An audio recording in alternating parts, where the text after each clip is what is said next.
Good evening. Thank you so much for joining us tonight, and welcome to a discussion that I am super excited about talking with everyone, and want you to join in the conversation if you're watching this. Even if you're watching this after it's been posted, we're going to leave some notes. I'm going to post a link to a Word document that you can keep up with important things that were made, because the goal is to leave educators watching this with some tools of how to trust your own voice so you can get better at saying no to things that your professional expertise tells you are not actually in students' best interest, to have more time and energy to do things that do matter. And speak up for yourself. And we're joined by an all-star team tonight. We're waiting on one individual who has not been able to log on yet due to technical difficulties. But we're going to go around and introduce ourselves to get started. I'm Pete Stone. I'm teacher in Chester, South Carolina. Taught for about 10 years. Absolutely love it. I actually went to medical school for a few years and hated it. Passed the board, got in medical school, and I said, screw this. Poet friend of mine from Chester, Vivian Ayers, wrote me a letter cussing me out saying, leave medical school, walk out like you walked in. I said, yes, ma'am. Gave me the courage to do it, and back to teaching. So I'm passionate about doing this. That's kind of my story. But let everyone go around. I'm not sure how the position on the screen, but CT Kirk, why don't you introduce yourself next, and we'll just go from there.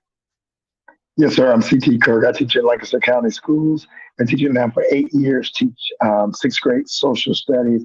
Like you, I love it. Love the opportunity to be able to help develop young minds. I'm also a pastor in my local city of Rock Hill, South Carolina, and I am an author of 3 books. So excited to be on tonight. Thank you. Well, I'm up in Raquel. My name is Inga Carey. I'm an elementary music teacher up here, and I absolutely love it. This is my 13th year teaching, and I'm a proud SCEA member. I'm also the secretary of the SCEA's local group, York County Educator Association. Thank you. I'm Steve Newsom. I have been teaching. This is my 16th year teaching English, and I've been in Richland 2 for most of that time. I'm also the research director for SC for Ed, and I'm really excited about this. I learned a thing about Pete just now that I didn't know, so that's a good start. Yes, sir. Yes, sir. We're going to just jump into the conversation. I'm going to frame it a little bit, and then we'll just kind of go around and share our expertise. But every one of y'all is just phenomenal stuff in the classroom, as well as outside the classroom. That's doing great things. I think we lost Ingrid there. Hope we didn't offend her. Just kidding. I think she'll be back. She was just working recently with Lisa Ellis on her campaign as well. Steve, CT with that. Steve, also you have to mention the other duties as assigned, and CT your book. So all of that's important. And one thing I want to try to bring into the conversation tonight is, how do you ensure that you have time to do those things that are important to you in addition to what you do in the classroom? But one of the topics tonight comes from this wonderful book. I don't know if anybody's read this book. It's called Essentialism by Greg McCown. If you have not read this book, I highly encourage you to, because it's all about how just study after study shows that we get more accomplished by doing less more meaningfully, more intentionally, more with purpose. And when I read this book, it just flies in the face of the whole way that our curriculum is structured. Our system has, what I think teachers would agree, parents would agree, and students agree, is hyperactivity mistaken for productivity. And this isn't just in schools. I think our whole society is addicted to being busy, busy, busy, busy, busy. But when we look at what we're trying to accomplish, when we say what's best for the students, we know that, as the studies show, probably 10% of what we have time to do ends up making 90% of the difference with our kids. And the other 90% of bull crap, of hoops you have to jump through to satisfy people never in the classroom or haven't been in years, that 90% of stuff we spend our time doing has little to no impact on the students. In fact, it has a negative effect, because we only have so much time during the day.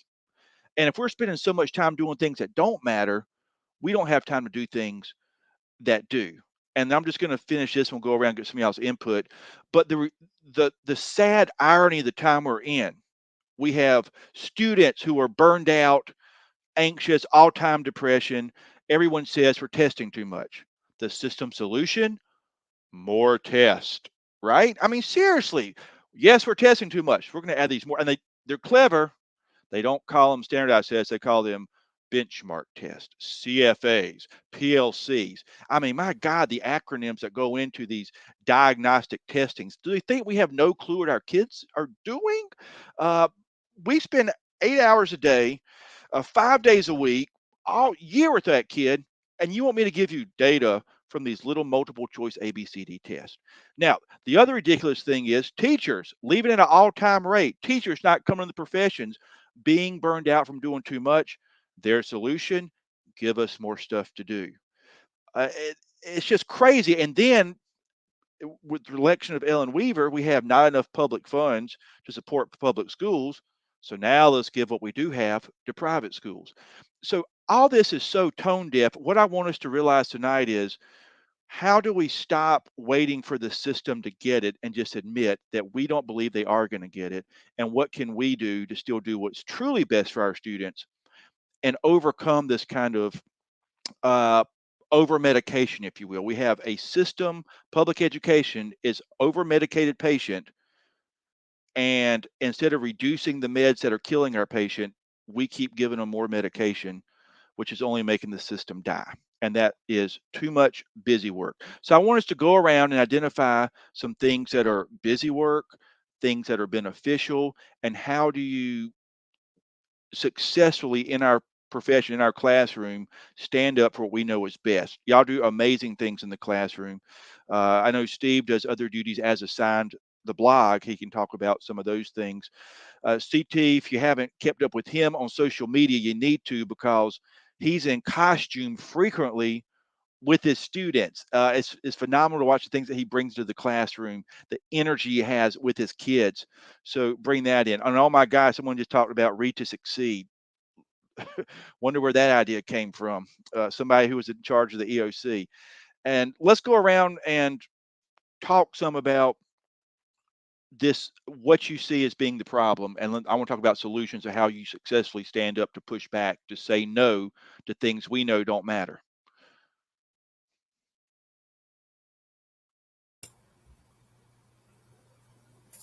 Well, I think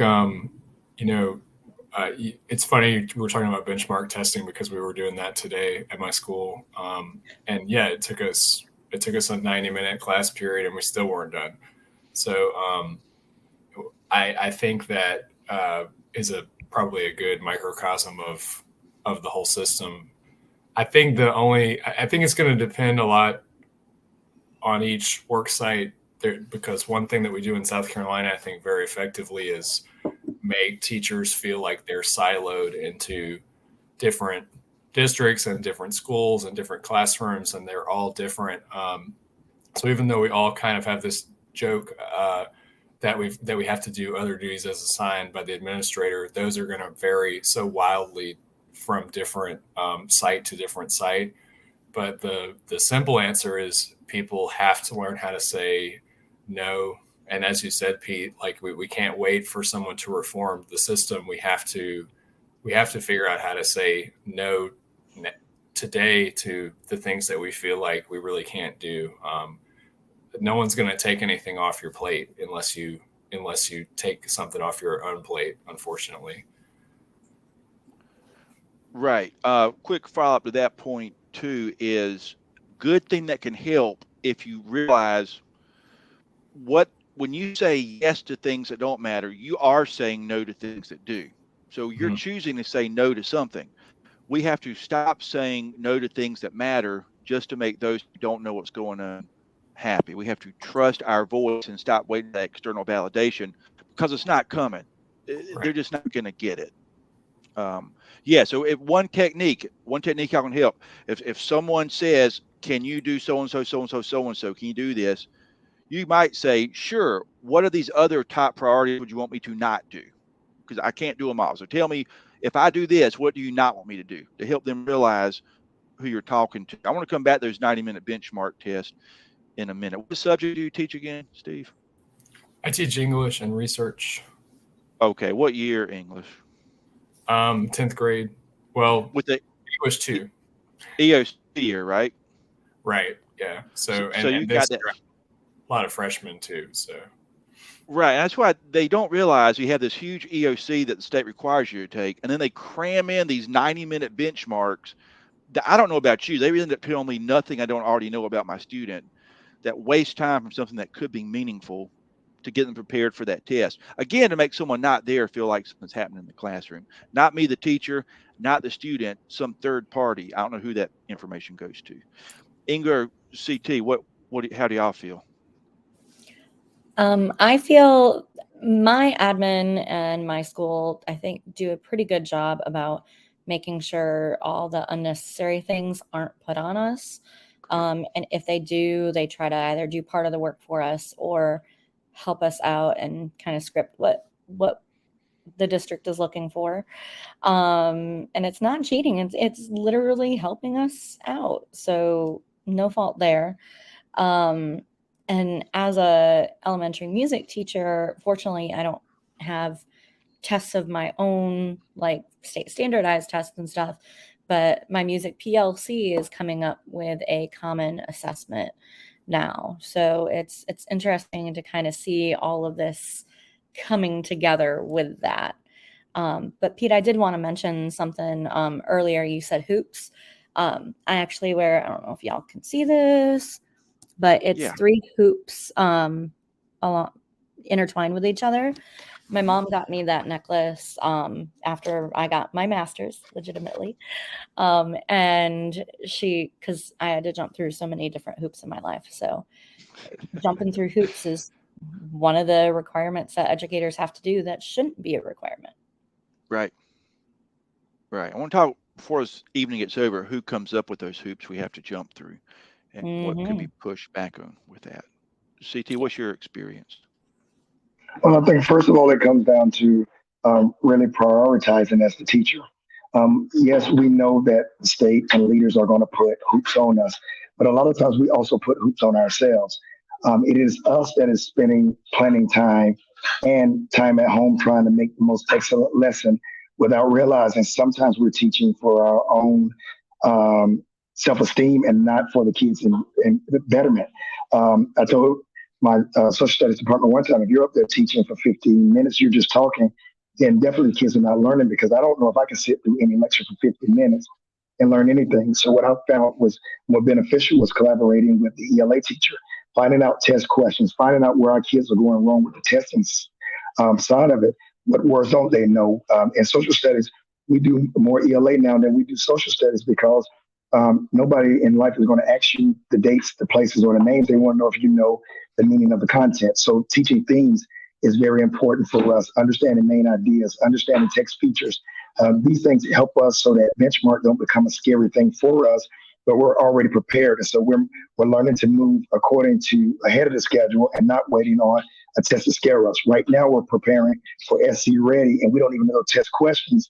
But if I can get them to understand what summarize means, if I can get them to understand what explain means, if I can get them to understand the dialogue that's going to be used, getting them away from a lot of the what is and how is question and more of a academic language, I'm preparing my students more, and it's not as stressful as on me.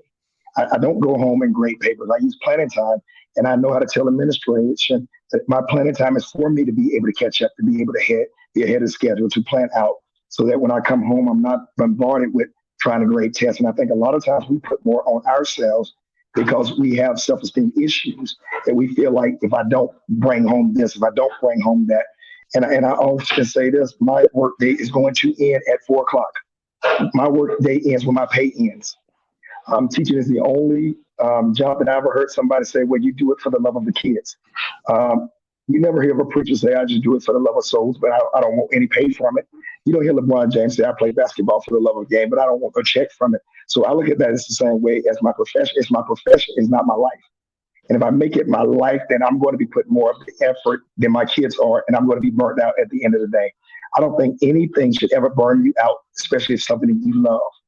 And so I'm not going to let my love of teaching burn me out.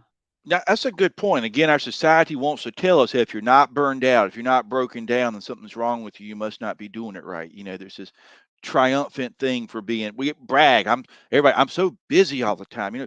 We all have 24 hours in a day. No one's popping in and out of existence that I know of. So in truth, we are all equally busy. The question is what we're doing beneficial? Uh, Everyone's doing something for 24 hours. Is what we're doing beneficial? And as you say, is it enriching myself, my soul, and the souls of those around me? Or is it just playing this game of I got through this, I got through this, I got through this, I got through this, I got through this, I got through this.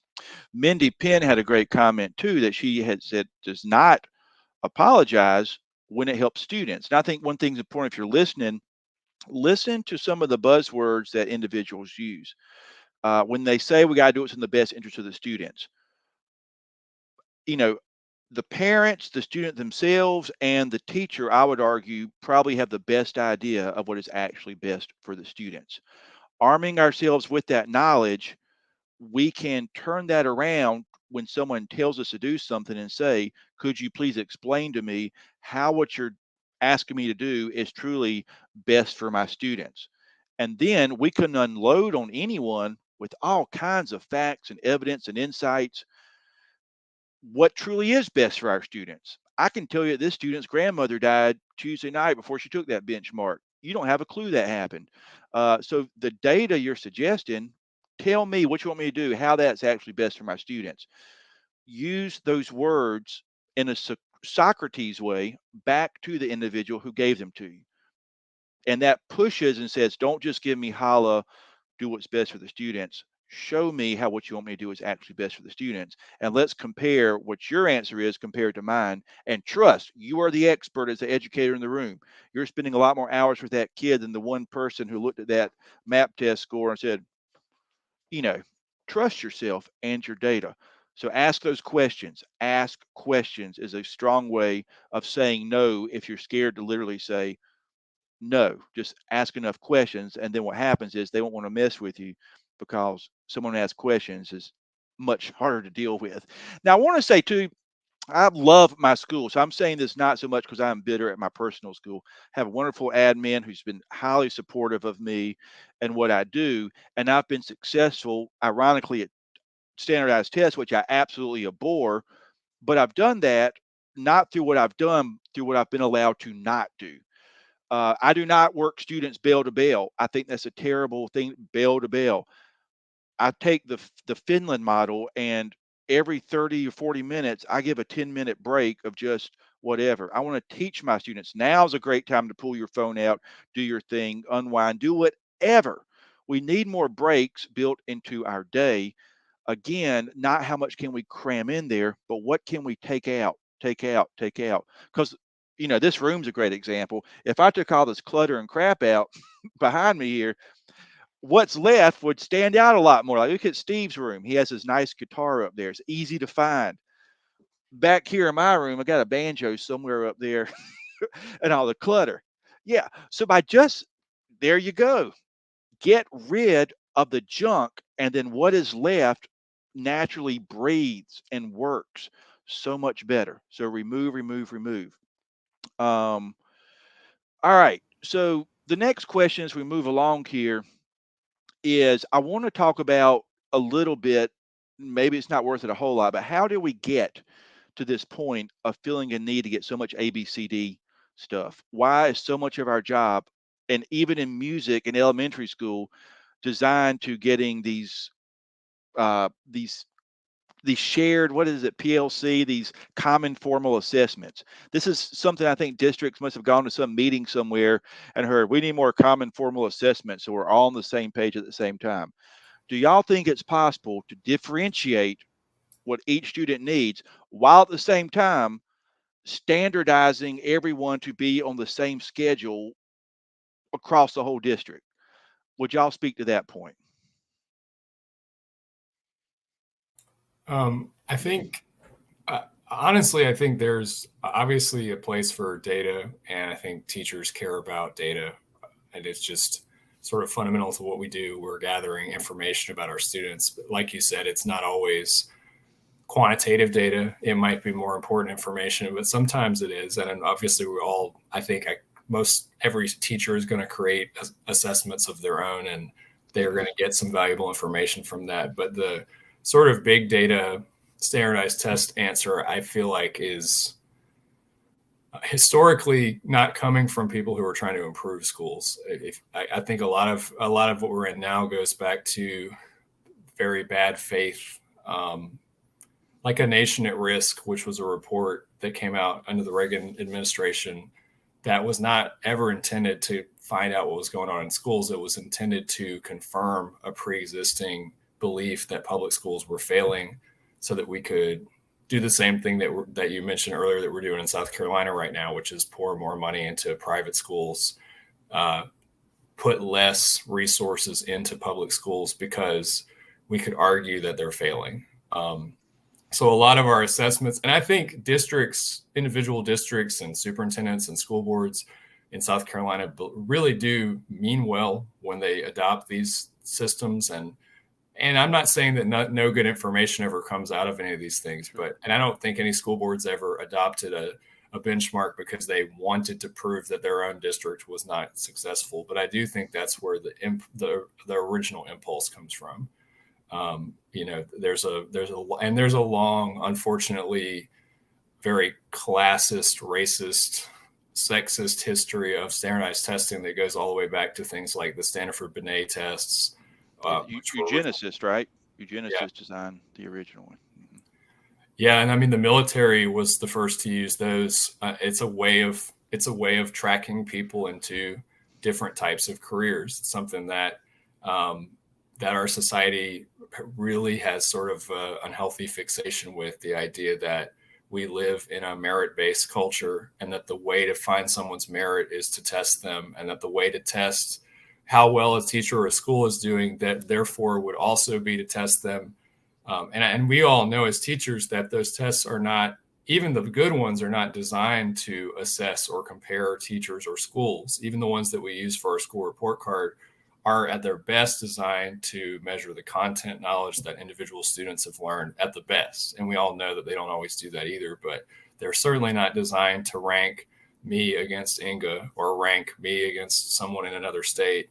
They're designed to rank my students against themselves. How much better did they score on the standardized test than they did last year? There are problems with that too, obviously, but yeah, I think until we accept that a lot of our current accountability culture isn't really about accountability, I don't think we're going to be able to fix it.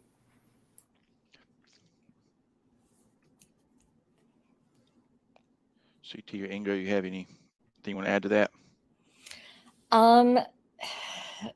Mainly, we mentioned about how the PLCs, which are professional learning communities, how at least in my case for music, how we're doing this common test together.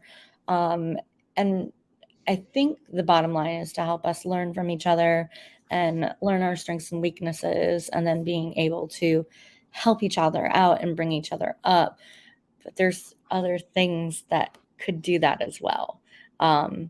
In our meeting today, we even discussed, hey, who knows anything about sound systems for when we're doing Veterans Day programs or all this and that. So like there's other ways to find out the information other than a test. Yes. I think the biggest problem with the tests that they give is that they don't teach how to unpack the data in which is presenting. I remember working with Fontes and Panel, and I thought Fontes and Panel was simply to measure my kids' growth, but until a professional said, no, Fontes and Panel is for you to be able to see their strengths versus their weaknesses, so that you can base your lessons around certain areas rather than trying to just teach a broad blanketed standard. You're able to unpack what your students need. And from that, they're going to be able to grow, because every student may not be struggling with comprehension. Some students may struggle with fluency. Some students may struggle with text structure. And we were never taught how to unpack the standards. So we were looking at, okay, you got this grade, but why did you get that grade? And I think so many times we do that as teachers. Okay, student, you got a D, but we never look at why did you get a D?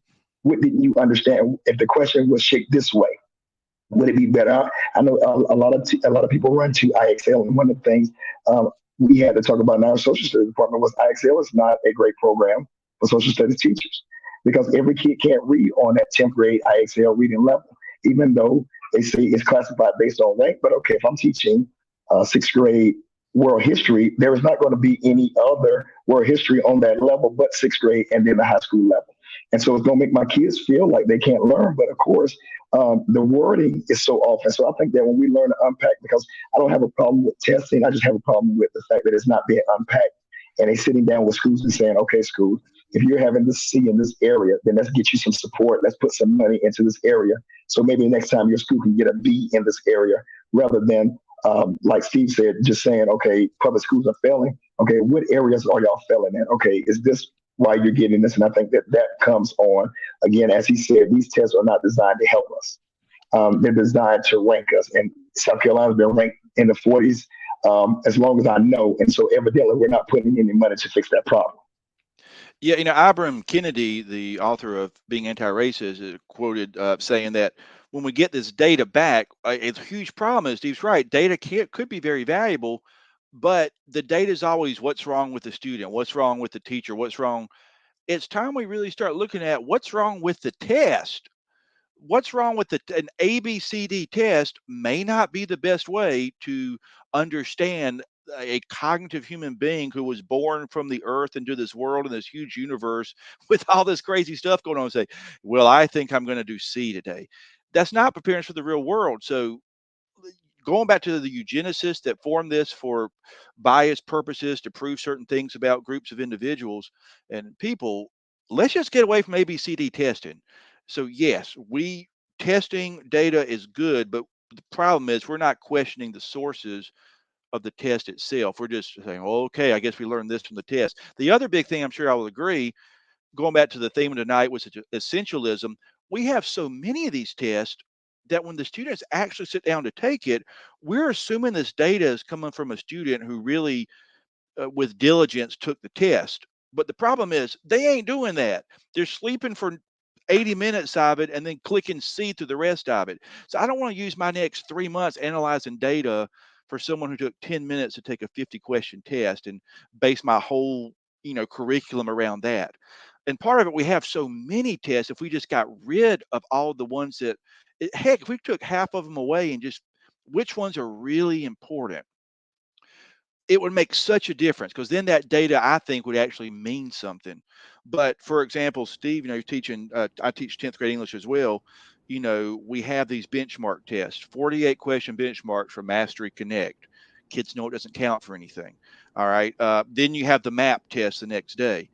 And then 2 days of testing for that. And then we have, there's these, then every 2 weeks, one gives another CFA. This was last year. And then you have the 2 actual EOC tests. We've taught them that if all these tests are important, then none of them are. And then I think our scores suffer because then when they get to one that does matter, we've trained them to treat it like it doesn't. So if we could just eliminate, again, more of the stuff that does not matter, the stuff that does would automatically float. So I've been able, thankfully, my administration have success, but they've trusted me to rid the slate of just the junk and just and students appreciate when you're honest with them and just say, hey, oh, the PSAT, that's another one we took, made everybody have to take the PSAT. And I found out it doesn't even count for scholarships in 10th grade. It doesn't count for scholarships when you're in 11th grade. So what are we doing? Why do we make I think it's awesome if someone wants to take that, but to force everyone to take that is too many. That's where, so I think said too, I'm okay telling them, no, can you explain to me how all these tests are truly what's best for the student? Give me some real information. This data is not valid data. It's who was motivated that day and who wasn't. And we can't be motivated when we're trying to do as much as we are. I see that Joyce Abel just joined us. Miss Abel, are you able to hear us?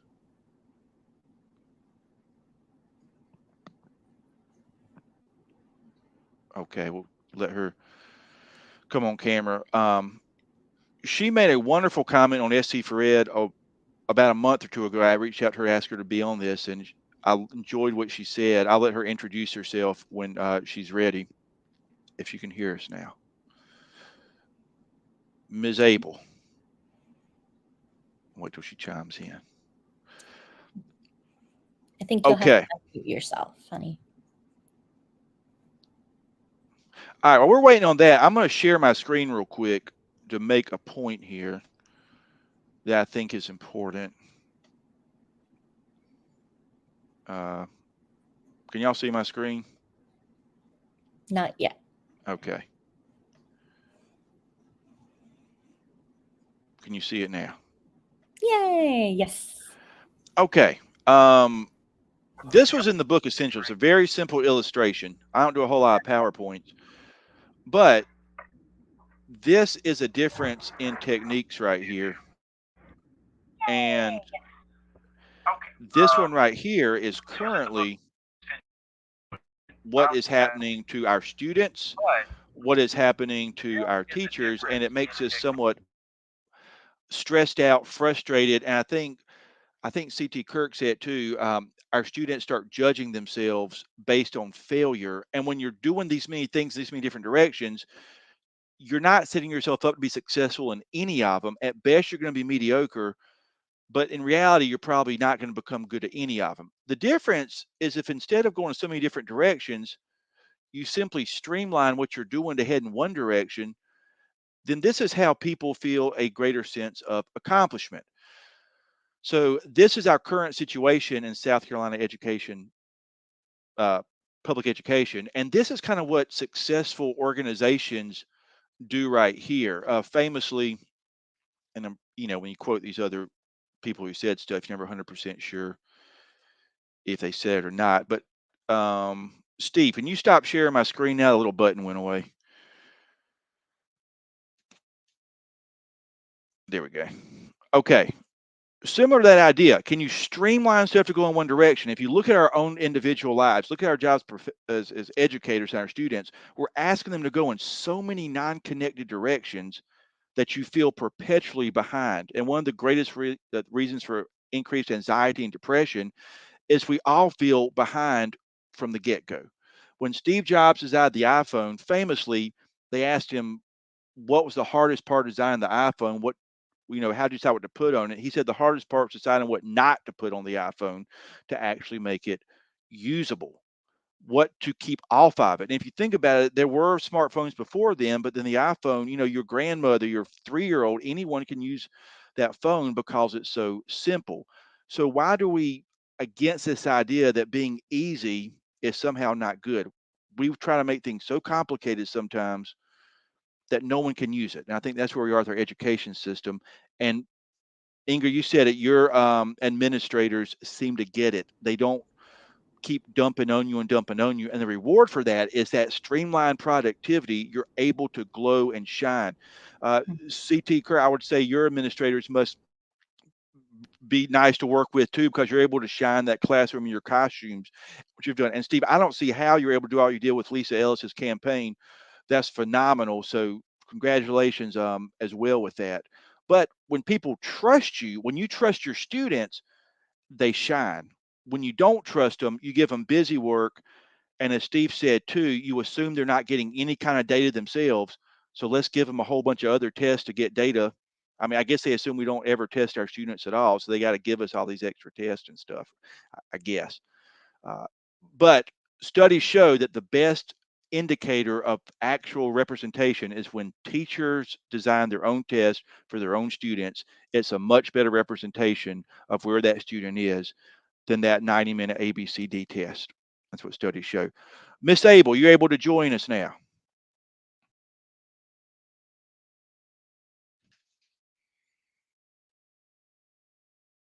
I think you're still on mute there.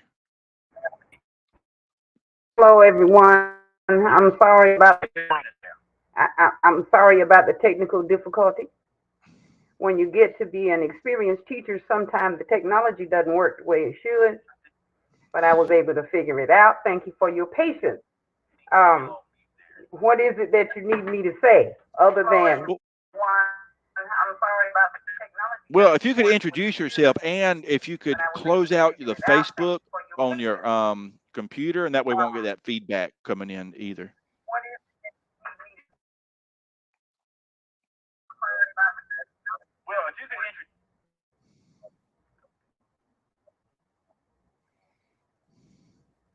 Okay. Can All you right, so hear if you, me now? yes, ma'am. if you can just introduce yourself, where you teach, how long you've taught, and any other information that you would like to Okay, share what's about happening yourself. now? I am not a math teacher. I'm a science teacher. I have been a member of the education profession for, this is year 52. So I have seen a lot. I have done a lot. I started working in segregated schools. And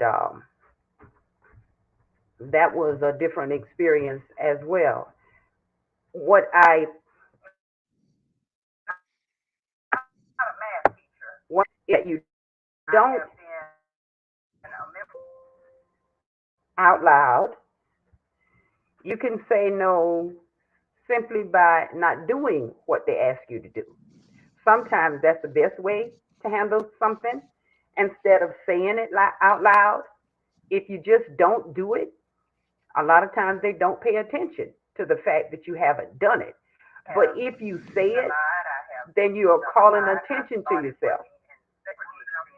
So it's best not to call attention to yourself. Just don't do it. You made that point on a discussion we were having on SC for Ed message board a few weeks ago, and that's the exact reason I want you on here. I think that is probably the best advice for anyone listening on how to say no. Actions speak louder than words, and just not doing it, because she's right. You don't want to put a target on yourself sometimes and be made an example out of. And what I've realized is, speaking of asking too much and being non-essential, sometimes I don't even think that the system knows everything they're asking us to do. And they won't even notice that if she's saying we're not done it, because I don't even know what they've asked us. They really don't. So just by knowing, now, if you ever get questioned on it, you do need to be able to back up why was not doing it better for your students. You need to know the answer to that. If you're ever asked on it, be able to present that information. But as she says, that's brilliant. We just need to, not even worth our time to explain why we're not going to do it. Rather, just don't do it. And if enough of us just simply stop doing the things that weren't useful, what choice would they have? Look at the teacher shortage out there. It's, are they going to come to our classes and teach for us?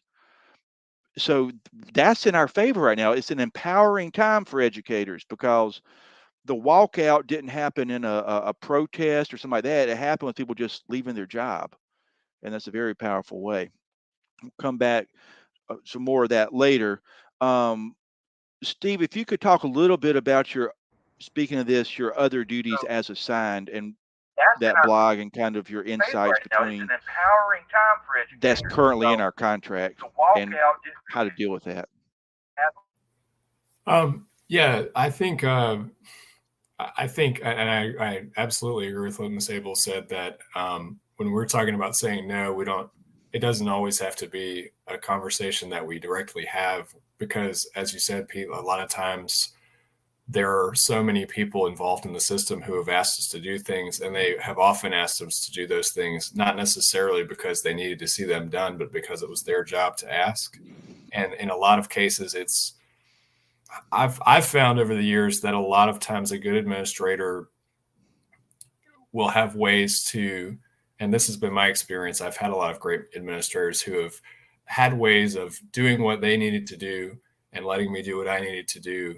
And we kind of have an understanding of which of those things that came down from whichever entity above us was something that someone really needed us to do and which ones weren't. I think that a big problem in South Carolina is we have a very unusual teacher contract. To start with, it's completely non-negotiated, which is something that we need a stronger, sense of solidarity, not just with our teacher organizations, but it's something that we have to get together as individual teachers and push for, because we have a contract that says almost nothing about what our compensation will be, where we'll teach, what subject we'll teach is sometimes not even on the contract in a lot of districts. And we have that other duties as a sign language, which I think a lot of teachers think because it's in writing and they signed it is something that they legally have to follow, but there are obviously limits to that. federal law defines us as non-exempt employees, which exempt employees, which means it's a nice euphemism for we cannot get overtime even if we work overtime. They say that we're exempt from overtime, which is funny. I would associate exempt usually with being something that you don't want to do. We're allowed to work overtime. We're not allowed to be paid for it, but there are limits. And my understanding is that if someone is asking you to do something that is not related to your job as someone who teaches and supervises students, then they might be going outside of what that contract is protecting them from asking you to do for free. And I know that everybody's in a lot of the conditions that people are working in across the state vary so widely. So I would hate to say to somebody, you don't have to do that, because in reality, people don't always follow the rules. But I think as a profession, we need to start pushing back on this idea that we can be asked to do just anything. And I think although we've been trained not to want to talk about money or compensation, I think we need to start saying not only how is this good for the students, but if this is important enough for you to ask me to do, is it important enough for you to pay me for doing? And if it's not, then maybe that's something that the district or the state or whoever, it's usually the district that's been put in the position of having to ask for these things, maybe that's something that needs to be deprioritized if it's not important enough to pay for. I know that in my school, coverage for students, teachers who are out has been really, really huge the past 2 years. And I do think our district has listened to concerns of teachers, but I also think that means teachers had to really consistently voice concerns. And it's not a perfect system anymore, but teachers are being paid for covering some of those classes now, not all, but it's a big improvement over what we had before. And I think, like with a lot of what we're saying, it's not necessarily that there's an evil, anyone up there at the top. The board is not malicious. The superintendent's not malicious. The State Department is not malicious. But they don't know that this is a hardship unless you let them know that it's a hardship. So I do think we need to be aware of the fact that there has to be a limit on the other duties as a sign language. And I think we have to be aware that we won't get the things we need to stay in the profession, which is what we all want at the end of the day, for people to want to stay in the profession. We won't be able to create those conditions unless we ask for, push for, demand, whatever verb you want to use. The system's not going to figure it out. I think that's the theme of what everyone's saying tonight. The education system will not fix itself. And the only people that seem to know enough about it to fix it are teachers, parents, and other people who are intimately acquainted with that system. Students, obviously, too, have a huge role in that. Yeah. Anybody else want to chip in on that? The education system will be acquainted. With my school, I'm at elementary music, but at my prior school, I had after school choir, but I was never paid for it. In fact, a lot of times I had to use my own money to buy snacks for the kids because it was after school and whatnot. And even though it brought me great joy, I wasn't getting paid for it, and I didn't want that to kind of carry on to the other elementaries in the district. So after COVID and restrictions are lifted, I asked, okay, is there money for a stipend for this? If there isn't, I'm not going to provide it. And unfortunately, I can't have a course of my own at my school. We do the elementary honors choir at my school, which does have a stipend. So that hopefully will help set the precedent to help elementary music teachers at least.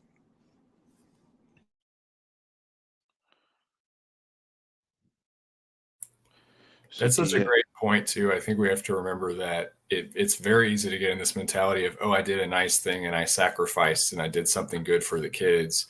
But it's also easy for that to set a precedent where a lot of other people who may not be in a position to make that same sacrifice now also are expected to do it. So unless we have some solidarity with each other, we have to remember that the only thing that's going to help the students in the end is to make the whole system better. Me making my classroom better at the expense of the rest of the school is not going to really, in the end, that's going to help a small number of students and at the expense of other students and employees. And that's really hard to think about, because I think we're all siloed in our own classrooms, and it's easy to think, well, I need to do what I need to do for my kids, which we absolutely do, but has to be a balance.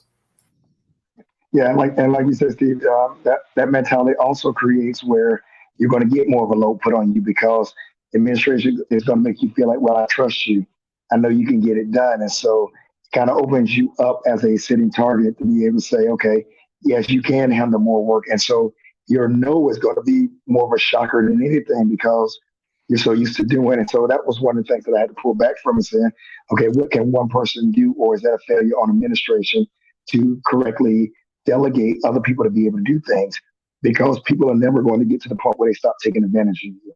I wish there was a magic light bulb that somebody would say, you know what, I'm tired of taking advantage of that person and asking them to do everything. But I found out the more stuff that I was saying yes to, the more they wanted to put on me. And so it wasn't a burden no more for the school to be able to say, well, he'll do call writer duty by himself, and nobody else can help him, until I was out. And then they was scrounging around trying to find somebody for me to quickly train to be in that position to be able to help, rather than saying, okay, you know what, he's been doing it so long by himself, let's get him some help. Let's change some things around. I think that's where we fell into the trap so much, is because we make people think that bettering the kids mean not bettering ourselves or wearing ourselves out. There's nothing a burnt out, tired teacher can do but complain. And then we get into the point of matter where the job is no longer fun. We already know we're not going to be compensated for it, so it's never going to be you did it for the money.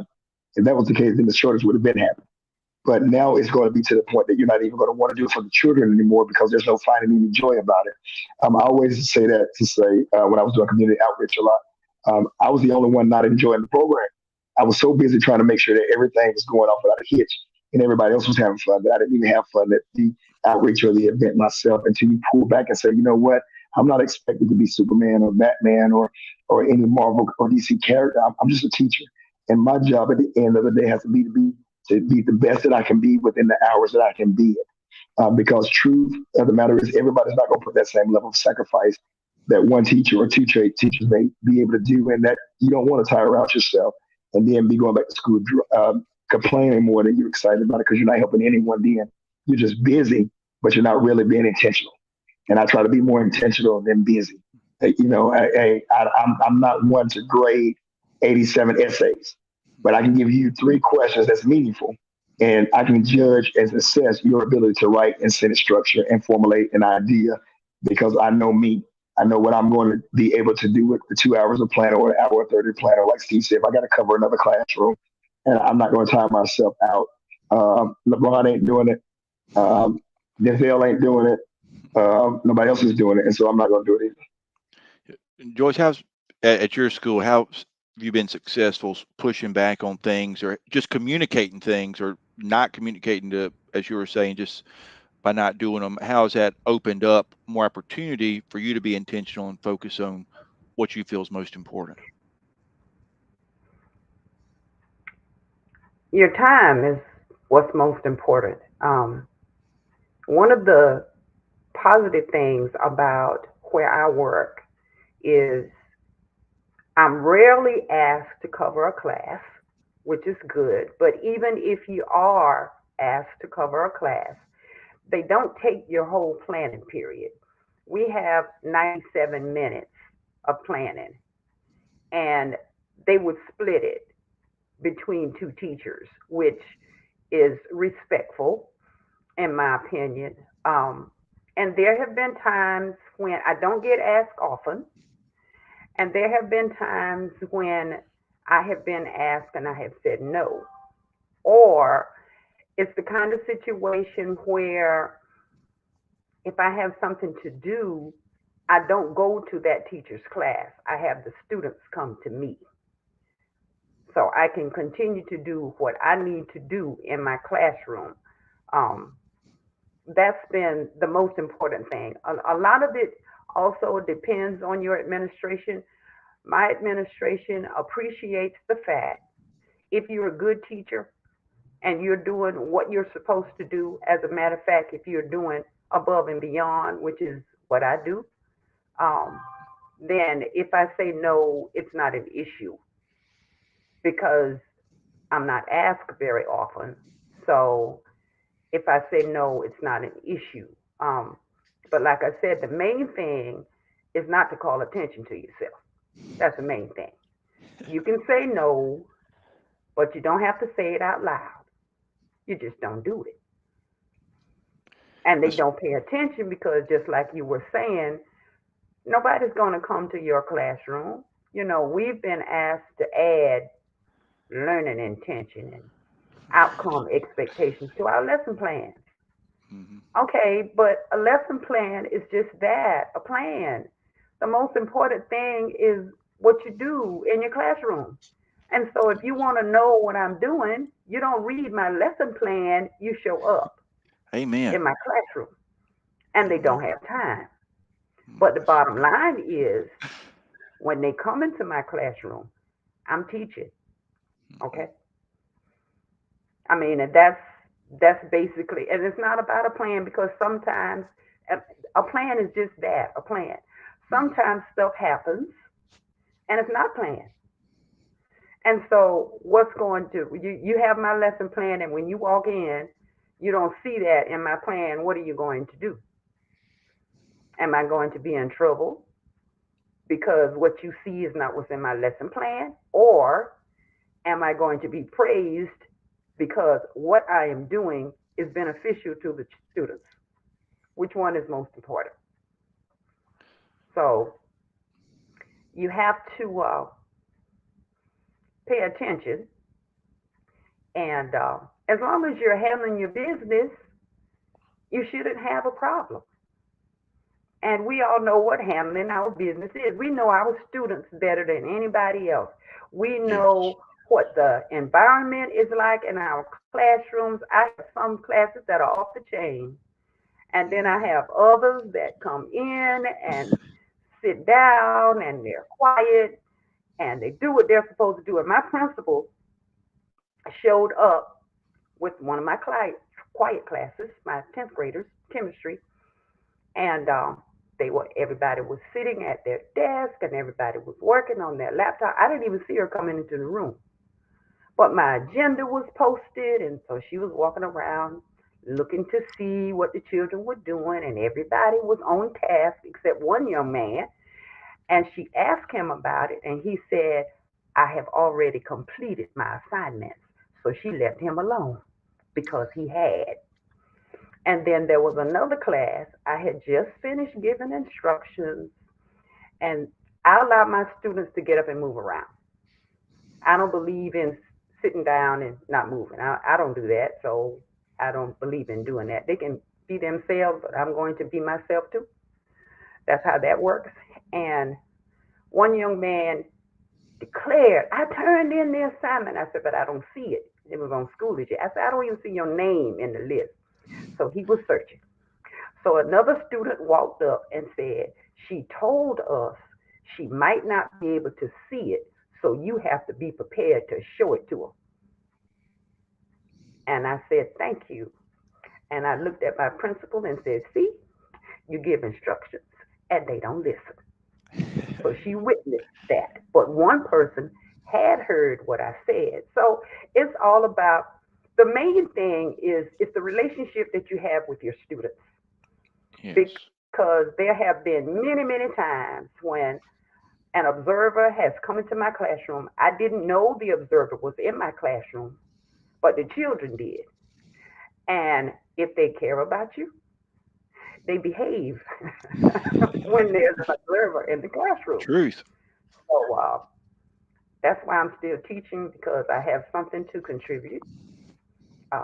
Yes, there are days when I am very, very frustrated, but it's not because of my kids. That's not it. It's the other stuff. hmm It's the other duties as assigned. It's the other expectations. And I will say this now, I've had a conversation with my administrator, my principal, about how the district office tells them what to do, and then they tell us what to do. And she understood that. She understood that. She said, "Oh, do you mean that we get told what to do and then we pass it on to you?" I said, "Yeah, that's exactly what I'm talking about." So they understand. They understand. But like I said, it's all about how you respond to it. It's all about that. And you choose your battles. You choose your battles wisely. You don't run around screaming and yelling and announcing to everybody, "I'm not going to." You don't do that Yeah. because you're calling attention to yourself. Mhm. If you're quiet about it, you can probably get away with it. You know what I mean? Yeah, and I think we're about to run out of time here. Brilliant points, and as Brenda Stover said, great wisdom, and thanks for sharing that. Summed up so wonderful what we've been talking about this evening. Those directives that usually lead to other duties assigned, the busy work that gets in the way of what is essential, the relationship with the students, so much of it comes from the top down in education, very distant from the Mm-hmm. classroom. As I pointed Mm-hmm. out, it's not necessarily, mustache twirling evil villains somewhere coming with diabolical things. It's just people who've been removed from the classroom for so long that they don't really know what's happening. So by flipping that Yep. system, where my best advice I get my best is from my students. Way, but I have wonderful administrators, but I learn best where I need to do better from my students. That's where I get my most input from. And then if I pass that to Mm-hmm. my administrators pass that to the district office, and they pass that to the politicians. I feel like that's the way the system should work to get what's essential, but it's just the opposite, as you said. It comes from the top down, and for too long, teachers have just been making it work because we're guilted into, well, we care. I know you'll do it for the students, but as CT pointed out, we need to speak up and say yes, but what's best for the teacher, their teacher, just like what's best for the doctor is going to be what's best for that patient, because we are the ones giving the service to these students. And so I encourage everyone watching right now to realize it is so important, not just as Joy said, just to gripe and be angry, but don't do it. And that alone speaks a lot. Or find a way, if you have a good relationship with your administrators like I do, to talk to them, but start sharing your voice. We have to just stop making it things that should not be working work, because as soon as what's not working fails, it'll just go. And that's what we're starting to see. Teachers are leaving. It's just not working. Good. Let the stuff that's not working die, so that now we can build back something that truly is better. And it starts with our individual voices, listening to our students and communicating that up the chain. We're strong together collectively. Anybody else want to share real quick in our last minute what you feel is one thing you think is most important, most essential in your profession, is your craft? One of the things that I have found that works very well for me, um, and helps me when I say no silently by not doing it, I have a wonderful relationship with my parents. I learned a long time ago to create um, a parent group for each one of my classes. And so I send emails on a regular basis to let them know what we're doing in class, and they appreciate it. You don't always hear back from them, you don't get comments back from them, but if you have a child that forgets who they are or whose they are, and you email the parents, you get support, and that's important. So that's what has worked for me, and it doesn't take long to create a group, a parent group for each one of your classes, and then when you get ready to email them, then you copy and paste. I Great think one idea. thing that's essential to me is definitely building up the relationship with your principal so that your no don't have to be under radar no, but it's a no from a mutual place of respect.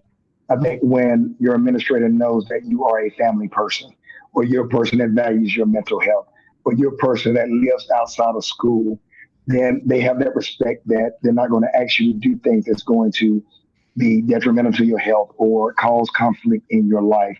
My principal knows that I have dual roles outside of school. And so I'm not asked to join tons of committees. It's more or less can you do and not you are told to do. And I think that comes with respecting leadership and open communication and that's afraid of administration or afraid of school board or afraid of parents. I want to be an educator that shows, and I think a lot of that comes from the way that you teach. That kids are going to go home and tell their parents, my teacher is the best. I want to be in that class. They're going to brag about you to administration. So administration is going to know that you hold weight in the educational realm. My town knows that I wear costumes. So it's nothing new that I'm going to do something that's going to inspire students. So when I say, hey, my life is more important, hey, my kids have an appointment or this I need to be at is more or less getting me to do what I want to do. They don't ask me a football coach, but if they ask me, do you want to announce the games? Yes, I'll announce the games, but totally. And I agree that sometimes your no has to be under the radar, but I think also it should be a standard that you have for yourself.